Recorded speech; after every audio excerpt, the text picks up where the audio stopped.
வணக்கம். டான் தமிழொலியின் இரவு நேர பிரதான செய்திகளோடு இணைந்திருக்கும் நான் ஜெகநாதன் சஜித். முதலில் தலைப்புச் செய்திகள். 15 மணித்தியாலம் மின் துண்டிப்பிற்கு வாய்ப்புள்ளதாக மின் பொறியியலாளர்கள் சங்கம் எச்சரிக்கை. தொடரும் எரிபொருள் நெருக்கடி. ஐஓசி நிறுவனத்திடம் 6000 மெட்ரிக் டன் டீசலை கொள்வனவு செய்ய அரசாங்கம் நடவடிக்கை. தடுப்பூசி ஏற்றாதவர்கள் பொது இடங்களில் நடமாட முடியாது என்ற வர்த்தமானியை எதிர்த்து தாக்கல் செய்யப்பட்ட மனு உயர்நீதிமன்றால் நிராகரிப்பு.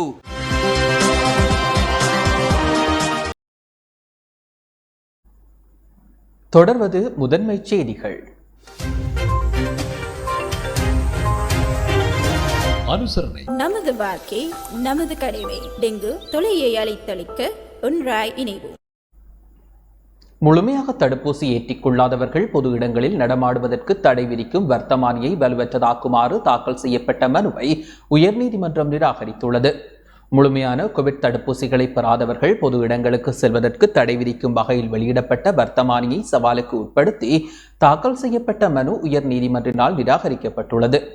5 அடங்கிய உயர் நீதிமன்ற நீதியரசர் குழாமில் பெரும்பான்மை தீர்மானத்திற்கு அமைய குறித்த மனு நிராகரிக்கப்பட்டுள்ளதாக தெரிவிக்கப்படுகின்றது.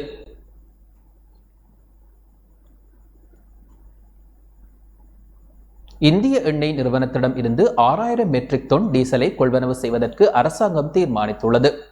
ஐஓசி நிறுவனத்திடம் இருந்து 6000 மெட்ரிக் டன் டீசலை கொள்வனவு செய்வதற்கு தீர்மானித்துள்ளதாக வலுசக்தி அமைச்சர் காமினி லொகுகே தெரிவித்துள்ளார். அத்தியாவசிய சேவைகள் மற்றும் மின் உற்பத்திக்காக குறித்த டீசல் தொகை கொள்வனவு செய்யப்பட்டுள்ளதாகவும் அமைச்சர் தெரிவித்துள்ளார்.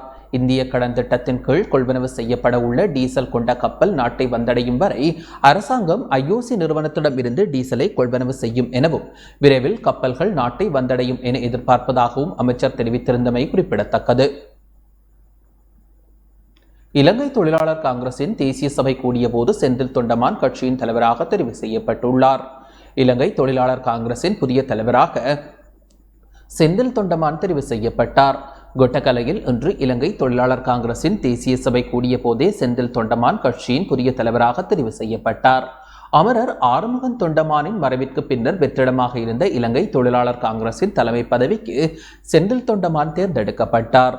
கட்சியின் தவிசாளராக தெரிவு செய்யப்பட்ட நாடாளுமன்ற உறுப்பினர் மருதபாண்டி ரமேஸ்வரன் நிதிச் செயலாளர் பதவியையும் வகிக்கின்றார். பிரதி தலைவர் உட்பட ஏனைய பதவிகளுக்கு வாக்கெடுப்பு மூலம் உறுப்பினர்கள் தெரிவு செய்யப்பட்டனர். பிரதி தலைவர்களாக மத்திய மாகாண சபையின் முன்னாள் உறுப்பினர்களான கணபதி கனகராஜ் மற்றும் அனுசுயா சிவராஜா ஆகியோர் தெரிவு செய்யப்பட்டனர். பிரதி தவிசாளராக முன்னாள் நாடாளுமன்ற உறுப்பினர் பி ராஜதுரையும், அரசியல் தேசிய அமைப்பாளராக முன்னாள் மத்திய மாகாண சபை உறுப்பினர் சக்திவேலும், தொழிற்சங்க பிரிவு தேசிய அமைப்பாளராக லோகதாஸ், பிரதி பொதுச் செயலாளராக செல்லமுத்துவும் தெரிவு செய்யப்பட்டனர். அரசியல் பிரிவு உதவி தேசிய அமைப்பாளராக ராஜாமணி பிரசாந்தும், தொழிற்சங்க பிரிவு உதவி தேசிய அமைப்பாளராக பழனி சசிகுமாரும் தெரிவு செய்யப்பட்டனர். கட்சியின் போசகர்களாக முன்னாள் நாடாளுமன்ற உறுப்பினர் ஜெகதீஸ்வரன் மற்றும் சிவராஜா ஆகியோர் நியமிக்கப்பட்டனர். மேலும் கட்சியின் உப தலைவர்களாக பிலிப் குமார், யோகராஜ், செண்பகவள்ளி, சச்சிதானந்தன், அசோக்குமார், சிவலிங்கம், பாரத் அருள்சாமி, சிவஞானம், பாஸ்கரன், பார்கட் மேரி, ராஜமணி, செல்லசாமி, திரிகேரிஸ் ஆகியோர் நியமிக்கப்பட்டனர்.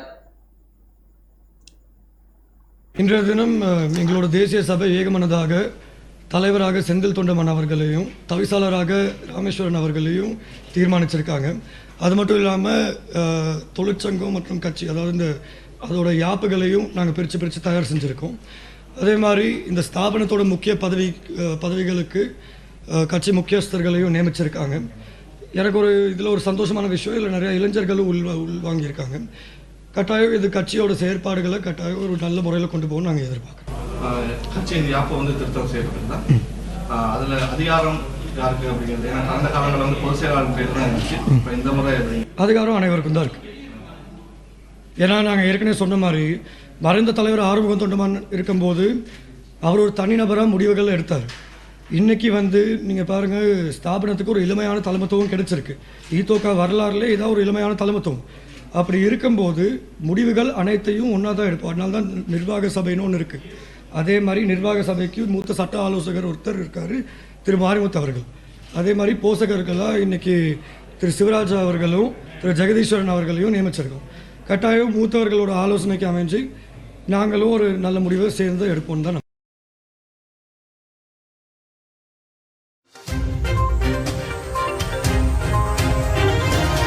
සරණයි. நமது வாழ்க்கை நமது கடமை. டெங்கு தொலையை அழைத்தளிக்க ஒன்றாய் இணைவோம்.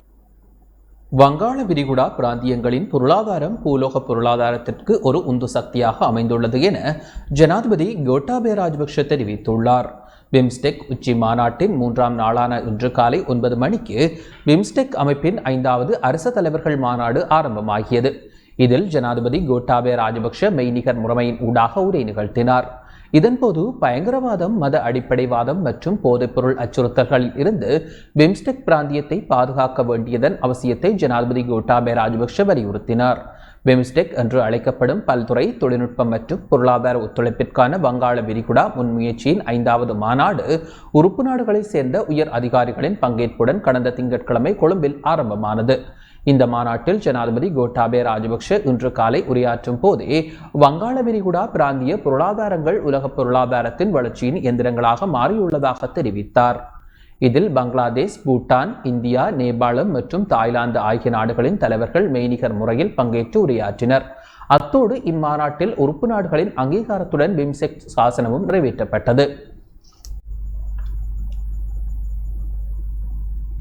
பழிவாங்குவதை தவிர்த்து தீர்வுகளை தேடுமாறு ஸ்ரீலங்கா சுதந்திர கட்சி கோரிக்கை விடுத்துள்ளது. பழிவாங்கும் விளையாட்டை தவிர்த்து தற்போதுள்ள பிரச்சினைகளுக்கு பொருத்தமான தீர்வுகளை எதிரணியும் தேட வேண்டும் என ஸ்ரீலங்கா சுதந்திர கட்சி கோரிக்கை விடுத்துள்ளது.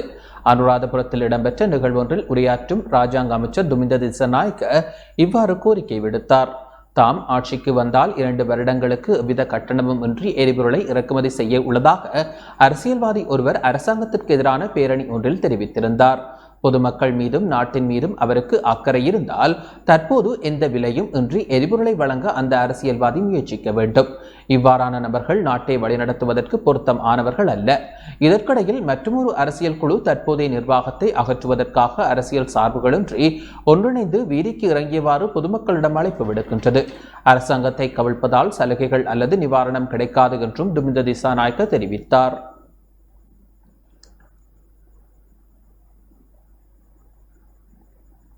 சித்திரை புத்தாண்டிற்கு நாட்டு மக்களுக்கு நிவாரணத்தை வழங்க ஏதுவான திட்டங்கள் வகுக்கப்பட்டுள்ளதாக வர்த்தக அமைச்சர் தெரிவித்துள்ளார். சித்திரை புத்தாண்டிற்கு நாட்டு மக்களுக்கு நிவாரணத்தை வழங்க ஏதுவான திட்டங்கள் வகுக்கப்பட்டு வருவதாக வர்த்தக அமைச்சர் பந்துல குணவர்த்தன தெரிவித்தார். ஜனாதிபதி ஊடக மையத்தில் இன்று இடம்பெற்ற ஊடக சந்திப்பின் போதே அவர் இதனை தெரிவித்தார்.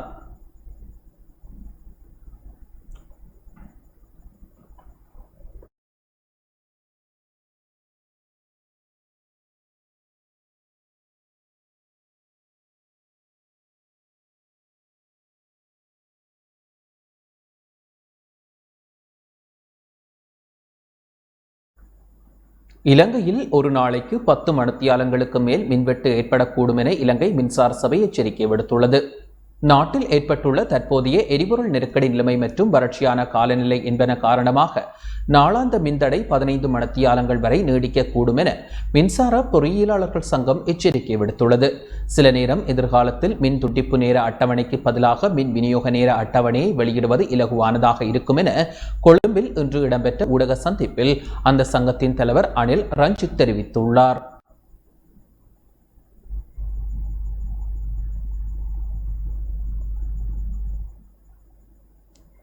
பல மாதங்களாக மின்சார கட்டணத்தை செலுத்தாத வாடிக்கையாளர்களின் வீடுகளுக்கான மின்சாரத்தை துண்டிக்க நடவடிக்கை எடுக்கப்பட்டுள்ளது. இலங்கை மின்சார சபையினால் இதற்குரிய நடவடிக்கைகள் முன்னெடுக்கப்பட்டுள்ளன. அதற்கமைய மின் கட்டணத்தை செலுத்தாத வீடுகளின் பட்டியலை சேகரித்து அந்த நபர்களின் மின்சார இணைப்புகளை துண்டிக்கும் பணிகளை இலங்கை மின்சார சபை ஆரம்பித்துள்ளது.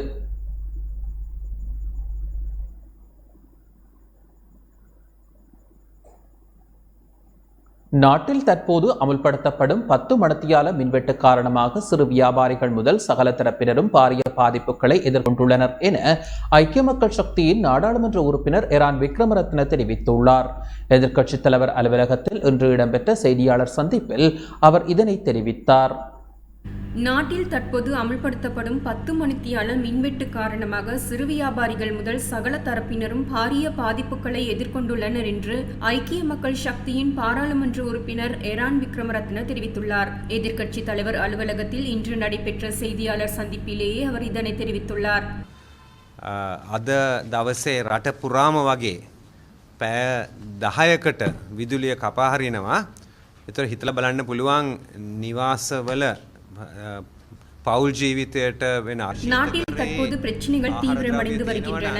இன்று நாடளாவிய ரீதியில் 10 மணித்தியால மின்வெட்டு அமல்படுத்தப்படுகின்றது. இந்த 10 மணித்தியால மின்வெட்டு காரணமாக ஏற்படும் பிரச்சனைகள் குறித்து சிந்திக்க வேண்டும். வீடுகளில் குளிர்சாதன பெட்டியில் வைக்கப்படும் உணவுகள் அனைத்தும் பழுதாகும். இது வீடுகளில் காணப்படும் நிலைமை. வியாபார நிலையங்களை எடுத்துக்கொள்ளுங்கள். சிறு வியாபார நிலையங்களை நடத்தி செல்பவர்களுக்கு இந்த மின்வெட்டானது பாரிய பொருளாதார சுமையாக அமையப் போகின்றது. தொழில்நுட்பங்களை பயன்படுத்தி வீடுகளில் இருந்து சிறு வியாபாரத்தில் ஈடுபடும் இளைஞர் யுவதிகள் உள்ளனர். அவர்களுக்கும் வியாபாரத்தில் ஈடுபட முடியாத நிலைமை ஏற்பட்டுள்ளது. மின்வெட்டை நடைமுறைப்படுத்தும் போது பல வியாபாரிகள் மின்னியற்றி இயந்திரங்களை பயன்படுத்துகின்றனர். எனினும் அந்த மின்னியற்றிகளை இயக்குவதற்கும் தற்போது எரிபொருளுக்கு தட்டுப்பாடு ஏற்பட்டுள்ளது. டீசலை பெற்றுக் கொள்வதற்காக இன்றும் நாளையும் எரிபொருள் நிரப்பு நிலையங்களுக்கு வர வேண்டாம் என்று அரசாங்கமே அறிவித்துள்ளது. மின்னியற்றி இருந்தும் கூட அதனை இயக்கிக் கொள்ள முடியாது பாரிய அளவில் வியாபாரத்தில் ஈடுபட்டு வருபவர்கள் பாதிப்படைந்துள்ளனர்.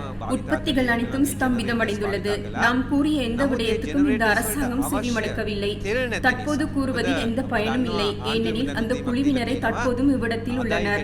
நிதி அமைச்சு, மத்திய வங்கி என அனைத்தையும் எடுத்துக்கொண்டால் இதன் தலைவர்கள், அமைச்சர் ஆகியோர் ஒன்றாக இருந்து பணியாற்றியவர்கள். இவர்கள் தொடர்ந்து நீடிப்பார்களாயின் கூறுவதற்கு எதுவும் இல்லை. எனவே இவர்களை வீடுகளுக்கு செல்லுமாறு நாம் கோருகின்றோம். இவர்களால் பிரச்சனைகளுக்கு தீர்வை பெற்றுக் கொடுக்கவும் முடியாது.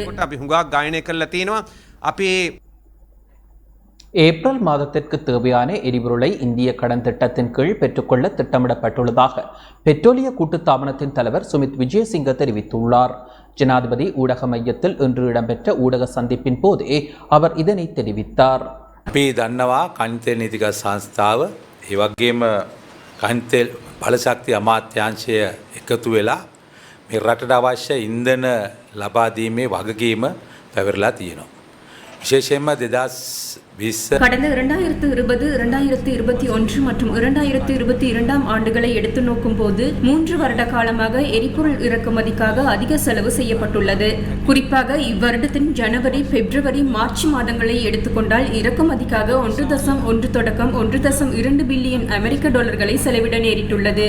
எதிர்வரும் மாதங்களில் எரிபொருளுக்காக 5 தொடக்கம் 6 பில்லியன் அமெரிக்க டாலர்களை செலவிட நேரிடும். அதேவேளை எரிபொருளின் கேள்வியும் அதிகரித்துள்ளது. 2021 ஆண்டில் 1,39,000 இருந்த எரிபொருளுக்கான கேள்வி கடந்த ஜனவரி மாதத்தில் 1,98,000 பிப்ரவரியில் 2,11,500 இம்மாதத்தில் 2,25,000 அதிகரித்துள்ளது. இதன் காரணமாக இத்தகைய நெருக்கடி நிலைமை ஏற்பட்டுள்ளது. மேலும் இந்த வாரம் டீசலை இறக்குமதி செய்வதில் சிக்கல் நிலை ஏற்பட்டுள்ளது. ஆகவே டீசலுக்காக வரிசையில் காத்திருக்க வேண்டாம் என கேட்டுக்கொள்கின்றோம். மேலும் ஏப்ரல் மாதத்துக்கு தேவையான எரிபொருளை இந்திய கடன் திட்டத்தின் கீழ் பெற்றுக்கொள்ள திட்டமிடப்பட்டுள்ளது. 1.2 අතර ප්‍රමාණයක් අපි වැය කරන්න සිදු වෙලා තියෙනවා. ඒක සාමාන්‍යයෙන් මෑත ඉතිහාසයේ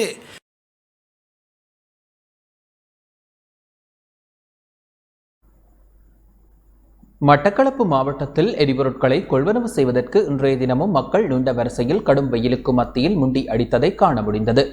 மட்டக்களப்பு மாவட்டத்தில் தொடர்ச்சியாக எரிவாயு உட்பட எரிபொருட்கள் விநியோக நடவடிக்கைகள் ஆரம்பிக்கப்பட்டுள்ள போதிலும் குறைந்த அளவிலேயே விநியோகம் செய்யப்படுகின்றது. இதன் காரணமாக தினமும் மக்கள் நீண்ட வரிசைகளில் கடும் வெயிலில் நின்றே எரிவாயுவினை கொள்வனவு செய்ய வேண்டிய நிலை காணப்படுகின்றது. மட்டக்களப்பு நகர் பகுதிகளில் இன்றைய தினம் மண்ணெண்ணெயை கொள்வனவு செய்வதற்கு மக்கள் நீண்ட வரிசைகளில் நின்றதை காண முடிந்தது. இதேபோன்று எரிவாயு விநியோகங்களும் செய்வதற்காக வர்த்தக நிலையங்களுக்கு விநியோகஸ்தர்கள் கொண்டு சென்ற வேளை வர்த்தக நிலையங்களுக்கு முன்பாக பொதுமக்கள் குவிந்ததன் காரணமாக நேரடியாகவே பொதுமக்களுக்கு விநியோகம் செய்யப்பட்டதையும் காண முடிந்தது.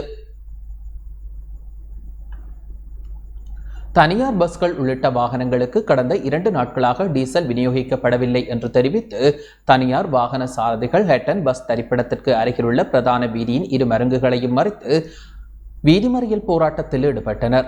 இதனால் ஹட்டன் வீதி முழுமையான போக்குவரத்து பாதிக்கப்பட்டது.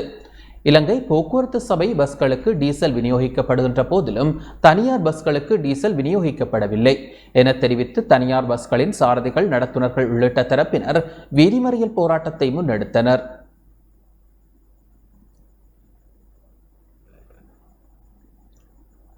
நுவரெலியா மாவட்டம் ஹட்டன் பகுதியில் உள்ள எரிபொருள் நிரப்பு நிலையம் ஒன்றில் டீசல் தீர்ந்து போனதால் வாகன சாரதிகள் ஹட்டன் மணிக்கூட்டு கோபுரத்திற்கு முன்பாக வீதியினை மறைத்து ஆர்ப்பாட்டத்தில் ஈடுபட்டனர்.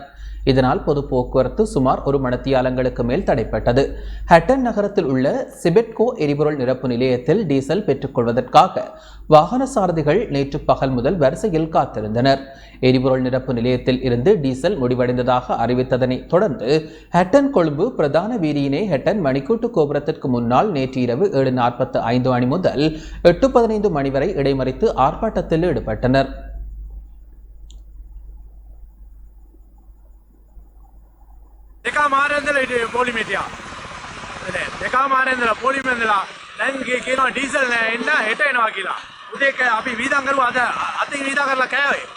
බත් පාසල රුපියල් 300යි. ඒකක් බිවන රුපියල් 80යි. අද අපි වීදම් කරලා තියෙනවා රුපියල් 1000 ගණන්. කිසිම සතපක් අම්ම කරන්නේ නැහැ 1000 ගණන් වීදම් කරලා තියෙනවා. මේ කවුද දෙන්නේ? ජංගම සේවයට ඩීසල් තියෙනවා. ආණ්ඩේවට ඩීසල් තියෙනවා. දැන් මන්ත්‍රීලා වාහන යනකොට ඒගොල්ලන්ට ඩීසල් තියෙනවා. මේ සාමාන්‍ය මාපියෝගේ දවසට අම්ම කරන්නේ ජනතාවට ඩීසල් නැහැ. எரிபொருள் நிரப்பு நிலையங்களில் எரிபொருள் விநியோகிப்பதில் ஏதேனும் சிக்கல்கள் இருப்பின் தமக்கு அறிவிக்குமாறு வலுசக்தி அமைச்சர் காமினி லோகுகே தெரிவித்துள்ளார். ஸ்ரீலங்கா பொதுஜன பெரமுனவின் ஊடகவியலாளர் சந்திப்பில் கலந்து கொண்டு கருத்து தெரிவிக்கும் போதே அவர் இவ்வாறு தெரிவித்தார். எரிபொருள் விநியோகிப்பதில் ஏதேனும் சிக்கல்கள் இருப்பின் தமக்கு தனிப்பட்ட முறையில் அறிவிக்குமாறும் அமைச்சர் தனது தொலைபேசி இலக்கத்தையும் ஊடகவியலாளர்களிடம் முன்வைத்தார். இதன்படி 07774142241 என்ற தொலைபேசி இலக்கத்திற்கு தொடர்பு கொண்டு குறித்த பிரச்சினை தொடர்பில் தமக்கு அறிவிக்குமாறும் அப்பிரச்சினைகளுக்கு தீர்வு காண நடவடிக்கை எடுப்பதாகவும் அமைச்சர் குறிப்பிட்டார். அதனைத் தொடர்ந்து எரிபொருள் தட்டுப்பாடு எதிர்வரும் வாரத்திற்குள் தீர்க்கப்படும் என அமைச்சர் தெரிவித்துள்ளார். எரிபொருள் நெருக்கடிக்கு உடனடியாக தீர்வு காணாவிட்டால் எதிர்வரும் வெள்ளிக்கிழமை முதல் மாவட்டங்களுக்கு இடையிலான பாடசாலை போக்குவரத்து சேவையினை வழங்குவதில் இருந்து விலகுவதாக அகில இலங்கை பாடசாலை போக்குவரத்து சேவைகள் சங்கம் தெரிவித்துள்ளது. எந்த ஒரு ஆதரவும் கிடைக்காவிட்டாலும் பரீட்சை மற்றும் கல்விசார் நடவடிக்கைகளை கருத்தில் கொண்டு பாடசாலை மாணவர்களை ஏற்றிச் செல்லும் நடவடிக்கையில் ஈடுபட்டுள்ளதாக சங்கத்தின் தலைவர் NMK ஹரிச்சந்திர பத்மஸ்ரீ தெரிவித்துள்ளார். எதிர்வரும் வெள்ளிக்கிழமைக்குள் சாதகமான தீர்வு வழங்கப்படாவிட்டால் தமது சேவைகளில் இருந்து விலகிக் கொள்வதாக அகில இலங்கை பாடசாலை போக்குவரத்து சேவைகள் சங்கம் தெரிவித்துள்ளது.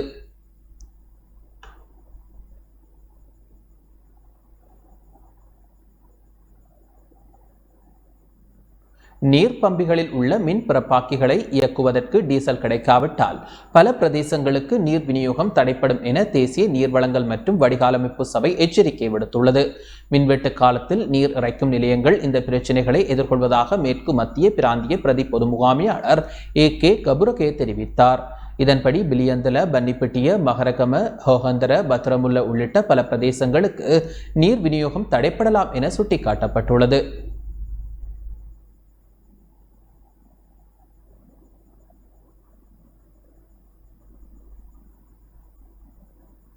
லிட்ரோ எரிவாயுவை தாம் பழைய விலையிலேயே விநியோகித்து வரும் நிலையில் எவரேனும் அதிக விலைக்கு எரிவாயுவை விநியோகித்தால் அவர்கள் தொடர்பில் அறிய தருமாறு லிட்ரோ எரிவாயு நிறுவனத்தின் தலைவர் திசார ஜெயசிங்க தெரிவித்துள்ளார்.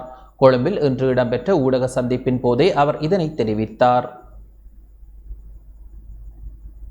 ආනයනය කටයුතු පිළිබඳව අපි සඳහන් කරොත් සාමාන්‍යයෙන් மாசிக அவசியතාවය டொன் 25,000 எரிவாயுவை எடுத்துக்கொண்டால் ஒரு மாதத்துக்கு சுமார் 25,000 டொன்கள் வரை தேவையாக அமைந்துள்ளது. இந்நிலையில் உலக சந்தையில் எரிபொருள் விலையில் அதிகரிப்பு ஏற்பட்டுள்ளது. அதனுடன் 2021ஆம் ஆண்டை எடுத்துக்கொண்டால் 4.1 பில்லியன் ரூபாய் செலவிலேயே லிட்ரோ எரிவாயு மக்களுக்கு விநியோகிக்கப்பட்டது. 4 கப்பல்களை கொள்வனவு செய்தால் 3 கப்பல்களுக்கான லாபத்தையே பெற்றுக்கொள்ளக்கூடியதாக உள்ளது. இந்நிலையிலும் கூட நாம் தொடர்ந்தும் எரிவாயுவை விநியோகித்து வருகின்றோம். 4-5 நாட்கள் எரிவாயுவை இறக்குமதி செய்வதற்கு ஏற்பட்ட நிதி நெருக்கடியே எரிவாயு சிலிண்டர்களை பெற்றுக்கொள்ள மக்கள் நீண்ட வரிசையில் காத்திருக்க வேண்டிய நிலையை ஏற்படுத்தியுள்ளது. இந்நிலையில் நாம் தொடர்ச்சியாக இன்றும் கூட 1,20,000 சிலிண்டர்களை விநியோகிக்க நடவடிக்கை எடுத்திருந்தோம். மேலும் ஏப்ரல் மாதத்துக்கு 30,000 சிலிண்டர்களை பெற்றுக்கொள்ள நடவடிக்கை எடுக்கப்பட்டுள்ளது. மேலும் நாம் இன்னமும் கூட பழைய விலையிலேயே எரிவாயு சிலிண்டர்களை விநியோகிக்கின்றோம். ஆகவே அதிக விலையில் எவரேனும் சிலிண்டர்களை விற்பனை செய்வார்களாயின் அவர்களுக்கு எதிராக சட்ட நடவடிக்கை எடுக்கப்படும். நுகர்வோர் இது தொடர்பில் போலீசாருக்கும் லிட்ரோ நிறுவனத்துக்கும் முறைப்பாடு செய்ய முடியும்.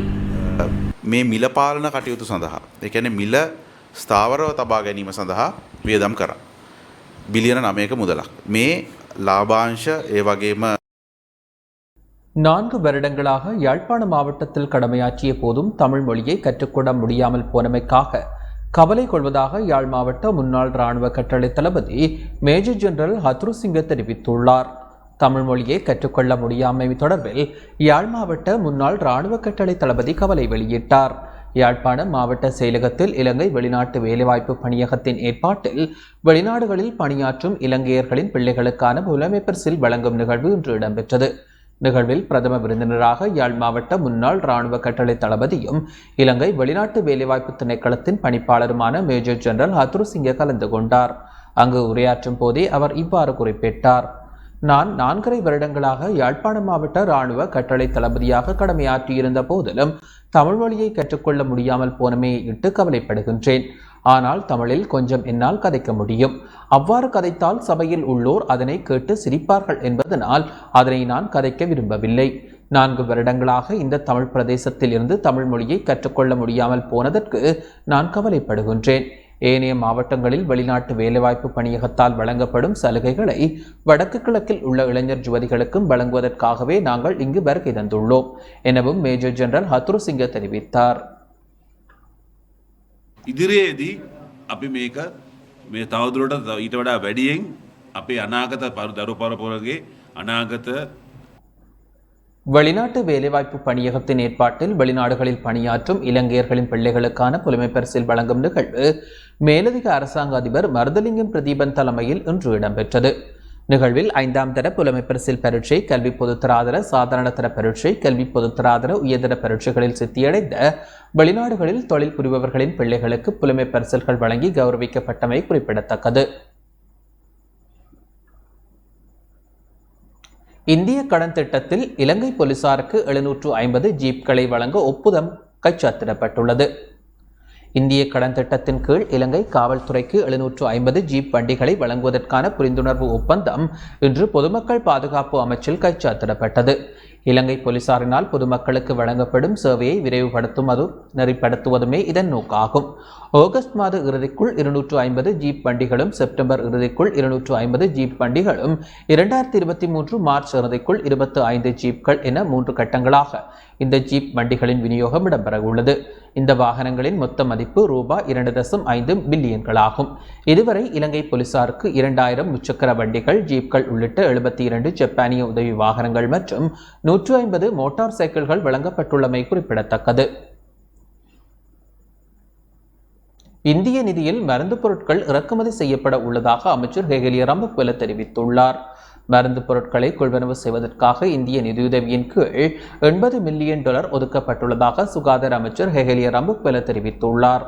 கண்டியில் வைத்து ஊடகங்களுக்கு கருத்து தெரிவிக்கும் போதே அந்நிய செலாவணி இல்லாத நிலையிலும் நாட்டில் சுகாதார சேவையை சிறந்த முறையிலும் முன்னெடுக்க நடவடிக்கை மேற்கொள்ளப்பட்டுள்ளதாகவும் கருத்து வெளியிட்டார்.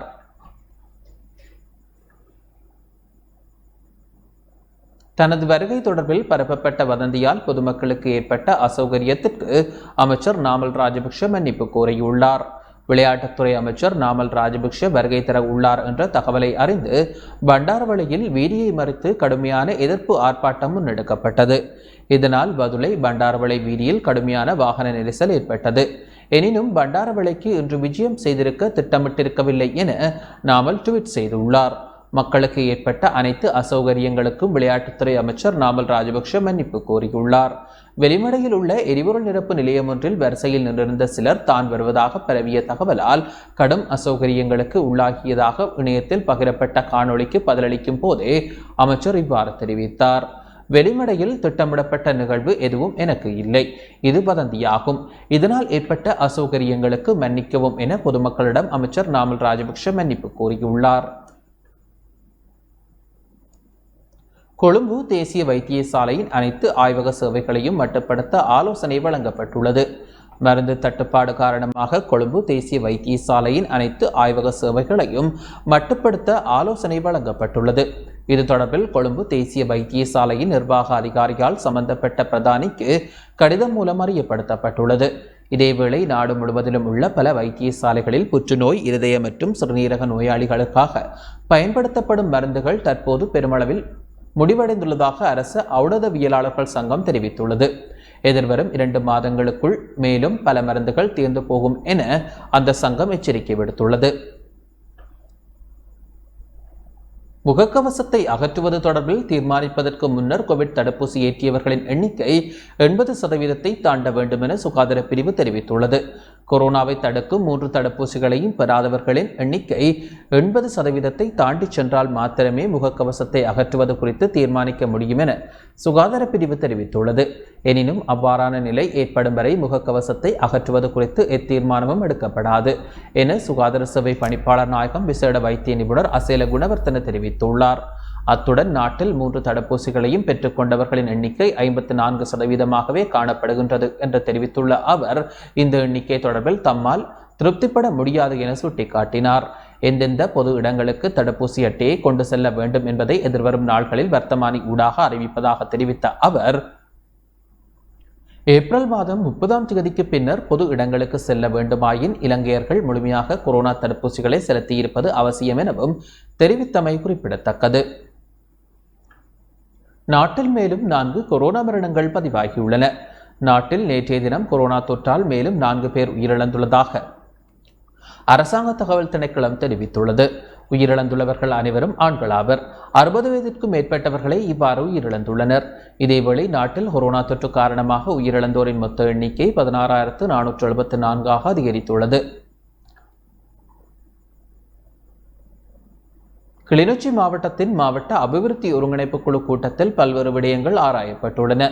கிளிநொச்சி மாவட்டத்தின் மாவட்ட அபிவிருத்தி ஒருங்கிணைப்பு குழு கூட்டம் இன்று இணைத்தலைவர் டக்ளஸ் தேவானந்தா தலைமையில் இடம்பெற்றது. மாவட்ட செயலக மாநாட்டு மண்டபத்தில் மாவட்ட அரசாங்க அதிபர் ரூபவதி கேதீஸ்வரனின் அறிமுக உரையுடன் இணைத்தலைவர்கள் டக்ளஸ் தேவானந்தா தலைமையில் கூட்டம் ஆரம்பமானது.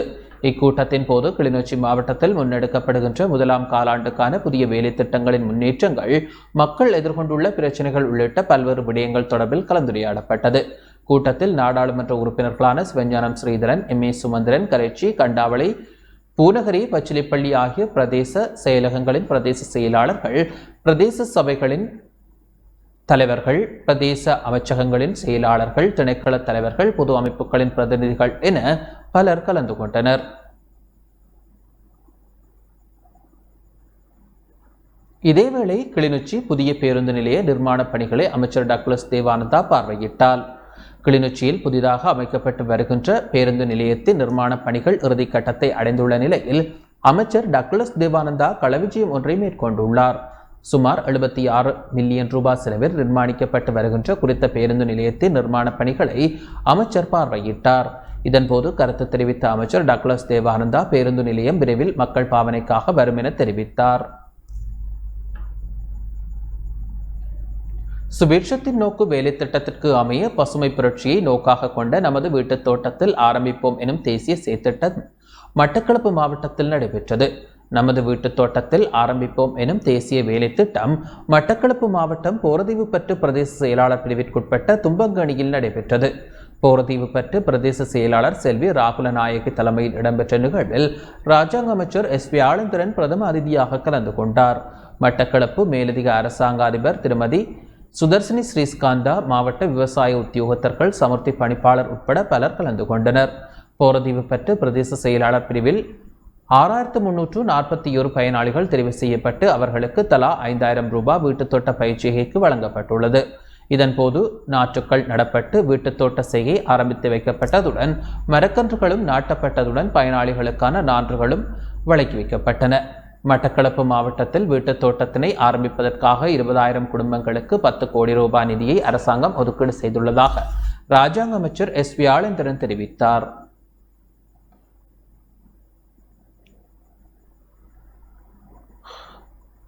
மட்டக்களப்பு மாவட்டம் போரதீவு பற்று பிரதேச செயலாளர் பிரிவிற்குட்பட்ட கரவணை அடியூற்று பகுதியில் புதிய பாடசாலை ஒன்று ஆரம்பித்து வைக்கப்பட்டது.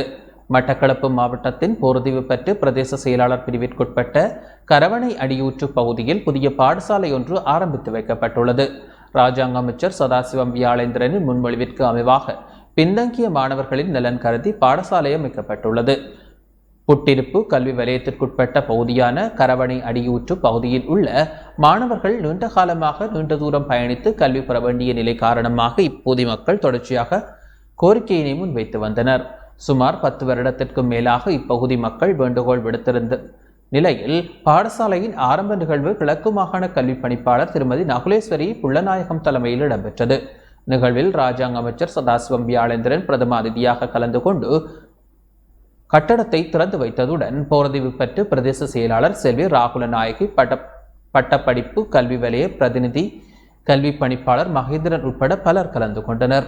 சமூகம் என்பது எண்ணிக்கையில் இல்லை என்பதுடன் தமிழ் சமூகம் பொருளாதார கல்வித்துறைகளில் சிறந்து விளங்க வேண்டும் என இதன்போது ராஜாங்க அமைச்சர் எஸ் வியாழேந்திரன் தெரிவித்தார்.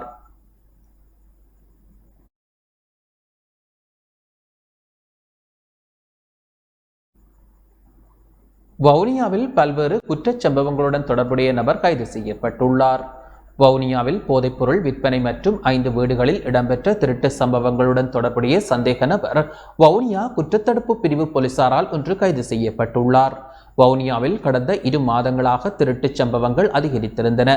பண்டாரிக்குளம், உக்குளாங்குளம், வைரவ புளியங்குளம், குருமன்காடு, தோணிக்கல் ஆகிய பகுதிகளில் பட்டப்பகலில் பூட்டப்பட்டிருந்த 5 வீடுகளுக்குள் சென்ற திருடர்கள் சமையலறை புகைக்கூடு வழியாக உள்நுழைந்து நகைகள், பணம், தொலைபேசி, கமரா உள்ளிட்ட பல்வேறு பொருட்களை திருடிச் சென்றுள்ளதாக வவுனியா போலீசில் முறைப்பாடு செய்யப்பட்டிருந்தது.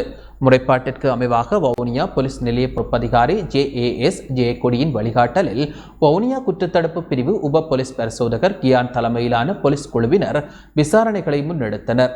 திருட்டு சம்பவங்கள் தொடர்பில் கற்கொலை பகுதியைச் சேர்ந்த 24 வயதுடைய இளைஞர் ஒருவர் கைது செய்யப்பட்டார். அவரிடமிருந்து திருடப்பட்ட தொலைபேசி, கைக்கடிகாரம், கமரா, உருக்கப்பட்ட நகைகள் என்பன மீட்கப்பட்டுள்ளன. குறித்த நபர் போதைப்பொருள் விற்பனை செய்தமை மற்றும் 5 திருட்டு சம்பவங்களுடன் தொடர்புடையவர் என போலீஸ் விசாரணைகளில் தெரிய வந்துள்ளதாக தெரிவிக்கப்படுகின்றது.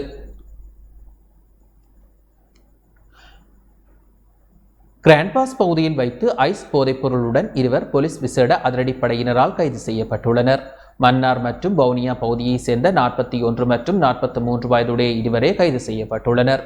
குறித்த நபர்களிடம் இருந்து 50 மில்லியன் ரூபாய் பெறுமதியான 4.9 கிலோகிராம் ஐஸ் போதைப்பொருள் கைப்பற்றப்பட்டுள்ளதாக தெரிவிக்கப்படுகின்றது.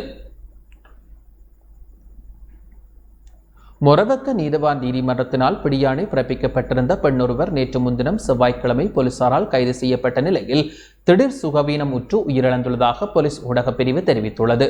கைது செய்யப்பட்ட பெண் மொரவக்க போலீஸ் நிலையத்தில் தடுத்து வைக்கப்பட்டிருந்த போது திடீர் சுகயீனம் உற்றிருந்த நிலையில் மொரவக்க வைத்தியசாலையில் அனுமதிக்கப்பட்டதை அடுத்து உயிரிழந்துள்ளார். உயிரிழந்த பெண் 36 வயதுடைய மொரவக்க நழுவ வீதியை சேர்ந்தவர் ஆவார். இவரது மரணத்திற்கான காரணம் இதய நோய் என்று பிரேத பரிசோதனைகளில் உறுதிப்படுத்தப்பட்டுள்ளது. குறித்த பெண்ணின் சடலம் உறவினர்களிடம் ஒப்படைக்கப்பட்டுள்ளதோடு மொரவக்க போலீசார் மேலதிக விசாரணைகளை முன்னெடுத்து வருவதாக போலீஸ் ஊடகப் பிரிவு தெரிவித்துள்ளது.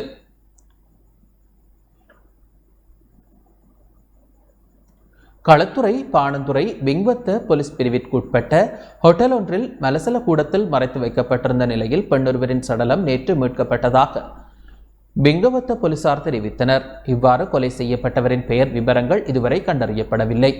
எனினும் குறித்த பெண் கடவத்தை பிரதேசத்தில் பணியாற்றி வருபவர் என்றும் தனது சக ஊழியர்களுடன் குறித்த ஹோட்டலில் தங்கியுள்ளார் என்றும் தெரிய வந்துள்ளது. இந்த சம்பவம் தொடர்பில் பொரலஸ் கமுவ பிரதேசத்தை சேர்ந்த 28, 47 வயதுடைய 2 கைது செய்யப்பட்டுள்ளனர். இது தொடர்பில் போலீசார் மேலதிக விசாரணைகளை மேற்கொண்டு வருகின்றனர். முல்லைத்தீவு மாங்குளம் போலீஸ் பிரிவிற்குட்பட்ட முறிகண்டி பகுதியில் ஏற்பட்ட விபத்து சம்பவத்தில் புதுக்குடியிருப்பு பிரதேச சபை ஊழியர் ஒருவர் உயிரிழந்துள்ளதுடன் 3 படுகாயமடைந்துள்ளனர். குறித்த விபத்து சம்பவம் இன்று காலை 11:30 மணியளவில் ஏனையின் வீதியில் இடம்பெற்றுள்ளது. முறிகண்டியில் இருந்து கிளிநொச்சி நோக்கி பயணித்த கழிவகற்றும் உளவு இயந்திரத்தின் பின்பகுதியில் அதே திசையில் பயணித்த சொகுசு பேருந்து மோதியுள்ளது. குறித்த விபத்தில் உளவு இயந்திரம் பலத்த சேதங்களுக்கு உள்ளாகி தடம் புரண்டுள்ளது. இதன்போது உளவு இயந்திரத்தை செலுத்திய சாரதி சம்பவ இடத்தில் படுகாயமடைந்துள்ளார். மேலும் 3 படுகாயமடைந்துள்ளனர். குறித்த விபத்து மணவாளன் பட்ட முறிப்பு பகுதியை சேர்ந்த 35 வயதுடைய ஜெயராம் பிரசாத் என்ற இளம் குடும்பஸ்தர் உயிரிழந்துள்ளார். இவர் புதுக்குடியிருப்பு பிரதேச சபையில் சாரதியாக பணிக்கு அமர்த்தப்பட்டுள்ள அதேவேளை படுகாயமடைந்த மற்ற 3 சுகாதார சிற்றூழியர்களாவர். படுகாயமடைந்த 3 கிளிநொச்சி வைத்தியசாலையில் அனுமதிக்கப்பட்டுள்ளதுடன் உயிரிழந்தவர்களின் உடலும் கிளிநொச்சி வைத்தியசாலையில் வைக்கப்பட்டுள்ளது. விபத்து தொடர்பான மேலதிக விசாரணைகளை மாங்குளம் போலீசார் முன்னெடுத்து வருகின்றனர். வெளிமடை கெபிட்டிபோல பிரதேசத்தில் தேசிய வீடமைப்பு அபிவிருத்தி அதிகார சபையின் கீழ் அமைந்துள்ள வீடொன்றில் ஏற்பட்ட தீ விபத்தில் தாய் ஒருவரும் அவரது 2 பிள்ளைகளும் படுகாயமடைந்துள்ளனர். குறித்த பகுதியில் அமுல்படுத்தப்பட்ட மின்வெட்டு காரணமாக குறித்த பெண்ணும் அவரது பிள்ளைகளும் மின்பிறப்பாக்கி இயக்க முற்பட்டுள்ளனர். தொழில்நுட்ப கோளாறு காரணமாக மின்பிறப்பாக்கியில் மின்சாரம் கிடைக்காததால் பாதிக்கப்பட்டவர்கள் மெழுகுவர்த்தி ஏற்றி மின்பிறப்பாக்கியை ஆய்வு செய்தனர். இதன்போது பெட்ரோல் வால்வுக்குள் தீப்பொறி விழுந்ததால் மின்பிறப்பாக்கி வெடித்துள்ளது. இதன்போது தாயாரும் அவரது 2 குழந்தைகளும் படுகாயமடைந்துள்ளனர். பதுளை மற்றும் முல்லைத்தீவு ஆகிய பிரதேசங்களின் இருவேறு பிரதேசங்களில் இருந்து உள்நாட்டு துப்பாக்கிகள் 2உடன் 2 கைது செய்யப்பட்டுள்ளனர். முல்லைத்தீவு வெலியோயா போலீஸ் பிரிவிற்குட்பட்ட எதாவட்டுனு வாவி பிரதேசத்தில் வெலியோயா போலீஸ் அதிகாரிகள் மேற்கொண்ட சோதனை நடவடிக்கையின் போது உள்நாட்டில் உற்பத்தி செய்யப்படும் துப்பாக்கியுடன் 1 கைது செய்யப்பட்டுள்ளார். நெடுங்கணி பிரதேசத்தை சேர்ந்த 23 வயதுடைய நபரே இவ்வாறு கைது செய்யப்பட்டுள்ளார். பதுளை கந்தேகட்டிய போலீஸ் பிரிவிற்குட்பட்ட வேவதன்ன பிரதேசத்தில் மேற்கொள்ளப்பட்ட சுற்றி வளைப்பின் போது நாட்டில் உற்பத்தி செய்யப்படும் துப்பாக்கியுடன் 1 கைது செய்யப்பட்டுள்ளார். கந்தேகட்டிய பிரதேசத்தை சேர்ந்த ஒருவரே இவ்வாறு கைது செய்யப்பட்டுள்ளார். இது தொடர்பில் போலீசார் மேலதிக விசாரணைகளை மேற்கொண்டு வருகின்றனர். பிரித்தானியாவில் இருந்து நாடு திரும்பியவர் வீட்டில் கஞ்சா செடி வளர்த்த குற்றத்தின் கீழ் கைது செய்யப்பட்டுள்ளார். யாழ்ப்பாணம் உரும்பிராய் பகுதியில் வசித்து வந்த நபரே கோப்பாய் போலீசாரினால் கைது செய்யப்பட்டுள்ளார். குறித்த நபர் தனது வீட்டின் பூஞ்சாடியில் கஞ்சா செடி வளர்ப்பதாக கோப்பாய் போலீசாருக்கு கிடைக்கப்பெற்ற தகவலின் அடிப்படையில் குறித்த நபரின் வீட்டினை நேற்று சுற்றி வளைத்த போலீசார் அவரை கைது செய்ததுடன் வீட்டில் வளர்த்த கஞ்சா செடியினை சான்று பொருளாக மீட்டுள்ளனர். கைது செய்யப்பட்ட நபரை போலீஸ் நிலையத்தில் தடுத்து வைத்து போலீசார் தீவிர விசாரணைகளை முன்னெடுத்துள்ளனர்.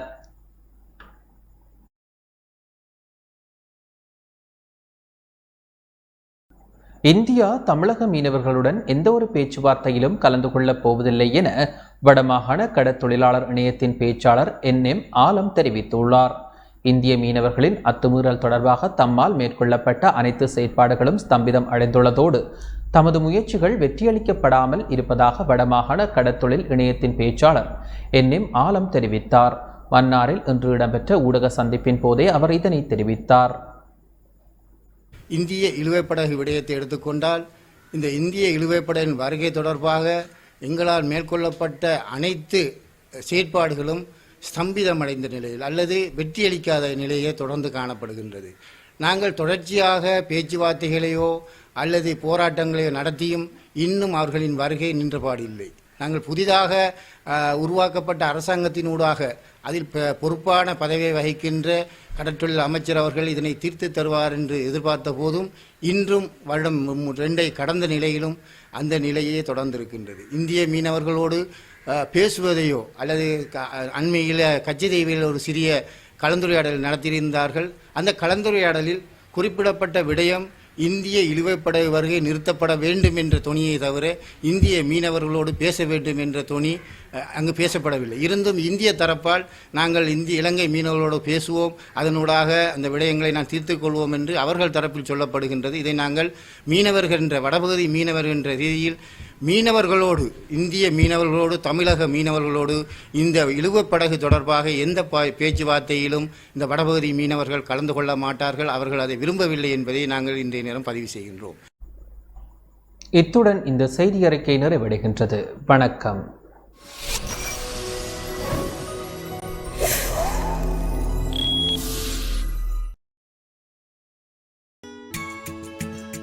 டான் தமிழொலியில் புத்தம்புது நிகழ்ச்சிகளை உடனுக்குடன் பார்த்து மகிழ எமது ஃபேஸ்புக் மற்றும் யூடியூப் பக்கத்தை லைக் செய்யுங்கள்.